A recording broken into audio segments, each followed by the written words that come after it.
基辅近郊布查镇再度炮声隆隆。Це десь в стороні Мотижина, там десь, мабуть, да? І там посикують туди. 居民表示，俄罗斯还是全天候乱轰，不止教堂被炸毁，地面也到处可见炮弹的坑洞，战况不见缓解。为了了解基辅周围的情况 ，CNN 采访团一路颠簸，好不容易才从这条森林小路挺进伊尔平。Ukrainian forces are taking us into this area on back roads because they say taking the main roads is simply much too dangerous. They want to show us the damage done when Russian forces tried to enter Kiev. 尽管乌克兰成功收复这个地方，但局势还不太稳。CNN 记者在一处桥下直击，惊险交火。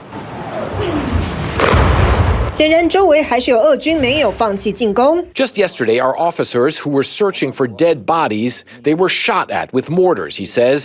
They had to lay under the bridge and wait for it to stop. So this is the area where some of the heaviest fighting took place in Irpin, and as you can see, that there was a Russian armored vehicle which was completely annihilated. We do have to be very careful around here because there still could be unexploded munitions laying around. CNN 团队随后又募集到乌克兰特种部队，开始出动搜索，说要揪出藏匿附近的俄罗斯士兵。 We're working, he says. There's information that there are 2 Russian soldiers dressed in civilian clothes, but with our group, we're going to clean them up. 至于另一个基辅近郊城市布洛瓦利，有民众大排长龙等领面包，不知道战争还要打多久。 The first week of the war, a shell hit us near the greenhouse. We barely survived, says this woman.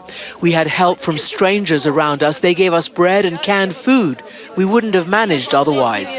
这是乌克兰当初为了阻挡俄军入侵基辅炸毁的桥梁，现场还留有被毁掉的俄军坦克车。一名乌克兰40岁老兵说，这是他的功劳。 First thing they did after seeing the village, they started to shell houses, just like that.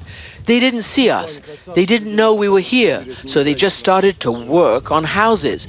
And so I took the tank in my sights and I fired a rocket.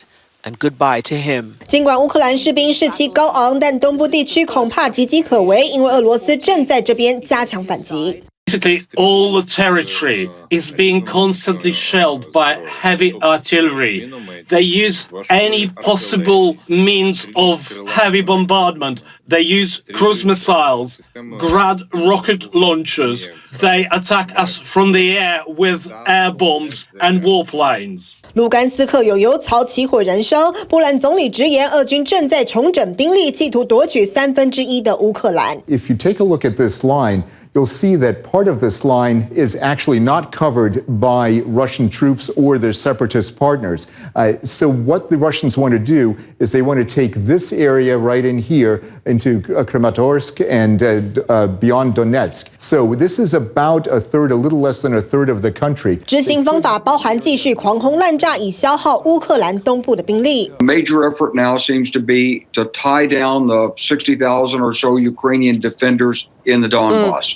That is, make attacks, make them defend themselves, make them use their ammunition up, and then do a double envelopment to encircle them and then annihilate that force. 华盛顿邮报报道，俄军甚至开始寻求更致命的无人机打击，之中包含神风无人机和自杀无人机。 These weapons is a significant psychological factor on the battlefield. 自杀无人机不止体积小，还能一次性使用。以弹簧刀300来说，重量只有2.7公斤，还能装进后背包。只要锁定目标，更能加速到每小时100英里。只是无人机使用上，乌克兰的效率其实比较高。